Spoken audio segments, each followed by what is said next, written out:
When I tell people that I went from being a professional ballet dancer to a clinical social worker and now I'm running for office, the majority of the time I get a response that's kind of like, wow, that's all over the place, or like, all of that's really different. And for me, it actually isn't. I see such similarities in all three of these phases of my life because essentially you operate within a framework, within a language. For dance, it was ballet. For clinical social work, right, it's like these sort of like mental health constructs, you know, and then if you think about politics, it's about this idea of serving residents and serving people and using policy to do that.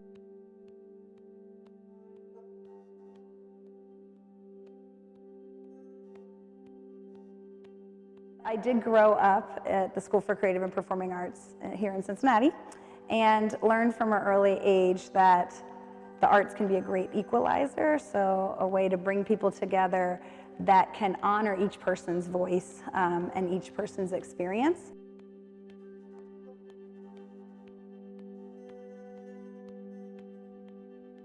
You know, Heather and I are working on these pieces, and I gave us some prompts or some obstacles or some barriers or some values, or I think we can use different names for it, but these things that we had to make sure that we hit in the choreography. My ability to go, like we just did when we were finding a pathway that we both could fit in our choreography, is to go, oh, I need to shift quickly, and without even putting too much thought into it, which pathway am I going to choose for success? And because that happens all of the time when you're a choreographer. You get to a theater, the theater is way smaller than what you imagine, and so you have to adapt. You go to a place and the dancers maybe are not familiar with your movement style, so then you have to adjust all of your plans, right, to be able to mesh like their ability. I put these sort of constraints in the choreography because I think, because that's just life, right? I mean, we're never handed everything that we want to make the decisions that we want to make. But I also know that really beautiful things come out of restriction. Being able to find alternative pathways or being able to harness energy effectively to create something. Some of the most iconic and beautiful ballets were created out of constraint and restriction. So I think about George Balanchine's Serenade. Someone asked Balanchine, like, why this opening pose? And because they were in the studio and the sun was coming in, and the dancers were all standing there like blocking the sun. The strength of what that brings to the political decision-making process, in my idea, is that there is a comfort level that I have, and it is because of art, in dealing in constraint, in dealing with, you know, not being able to have all of the resources that one would have to have, and not feeling immediately limited or immediately shut down because everything that I think that I need, I don't have. People say, well, what are you going to do? And I say to them, I mean, I have a vision, but I don't know, like, I can't do this on my own. Right? Like, what I'm going to do is I'm going to build great relationships with other council members and the mayor so that we can do things together. But like, I alone cannot solve the affordable housing crisis. Like, I alone can't decide anything. You know, I am 11 years post-retirement from dancing, so my body cannot do the things that it did when I was dancing professionally. And so I'm so aware of what my body can't do, but my mind and my imagination is probably at its peak. And so I'm always playing this game when I dance of trying to match what I see in my head and what I feel is possible and what my body can do.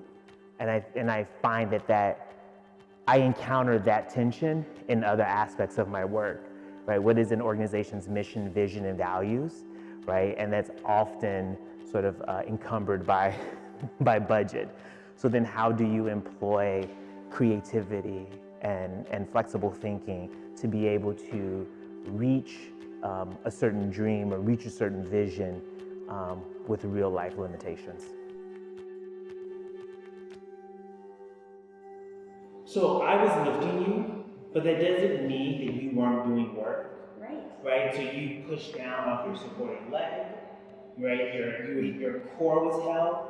The momentum of your leg helped me. Yes. And so there's this idea of, like, I think about, we talk about equity, right? And what people need in that moment. And so I think the outside perception is that I am doing the work, when in fact it really is a partnership. Yes. It looks like I'm doing the work because you're the one that's going up in the air, but there's all of this other work that you're doing. In my training as a professional ballet dancer, I just have a very strict structure by which I operate my body. So you can think about that as a moral compass or values. Whenever I'm faced with a challenge and opportunity, I'm still guided by a set of principles. I'm still guided by a set of choices. And so then when you think about having to collaborate as an artist, you have to get to the root of what you're trying to do. Like, why do I want to jump in that moment? What is it that I am trying to convey in that moment about jumping? And if I can jump really high and this person can't jump really high and the movement doesn't look good, then is there something else that I can do? Oh, maybe I need to bring my arms up and drop my body because I want to give the experience, like this sort of vertical experience. And so you're constantly having to get to the root cause of like, what are you trying to do? You're going to show up. You're going to be consistent at the table. You're going to build trusting relationships with the community and with those that you work with. And those are the things that can make big things happen. But consistency is also a value that is drilled into us as dancers, right? You know, consistency, because it was like, okay, great, you did that really beautiful thing one time, but the work is to always be able to do that beautiful thing, yes, right? And so the praise was not actually that at one time you could do that beautiful thing, but could you replicate that? Yes.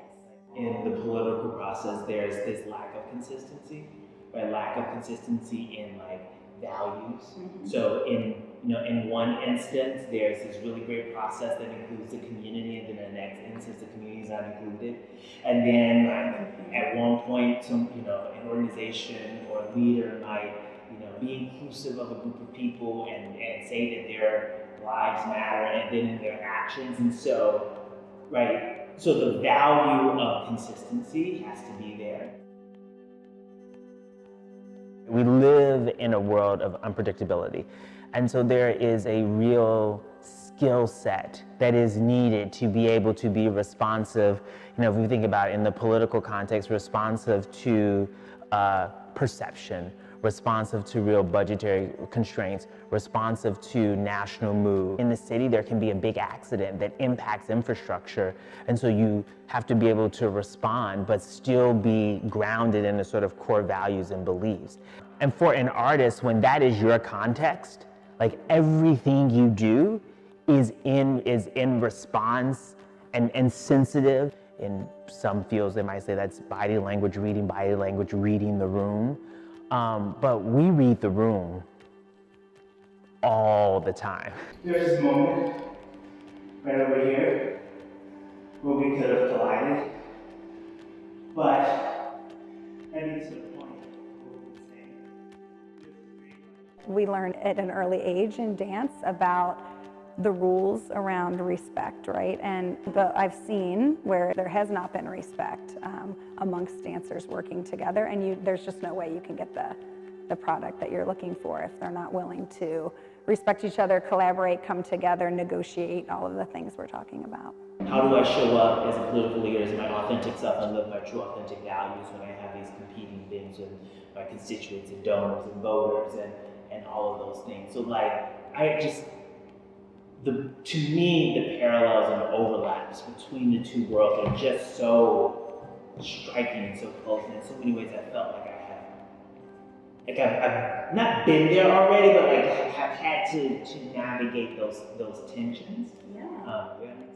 I think that's the big piece, and a lot of times in non-art space, or even thinking about the political decision-making space, having folks be real perceptive and forward-thinking about, is there something here that maybe we can't see right now, but actually might pop up?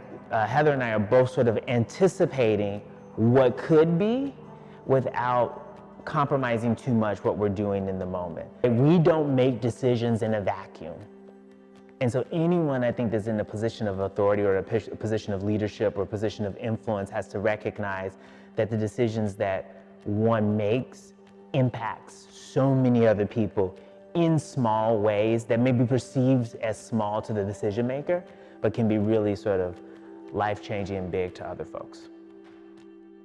When dancers move, we think about a 360-degree experience of us. So even if I'm just standing in front of you and I'm doing this, I'm also thinking about my back. And even if someone isn't behind me, I'm thinking about like, what does that look like behind me? And so we're always thinking about what is the ramifications of our decisions, 360.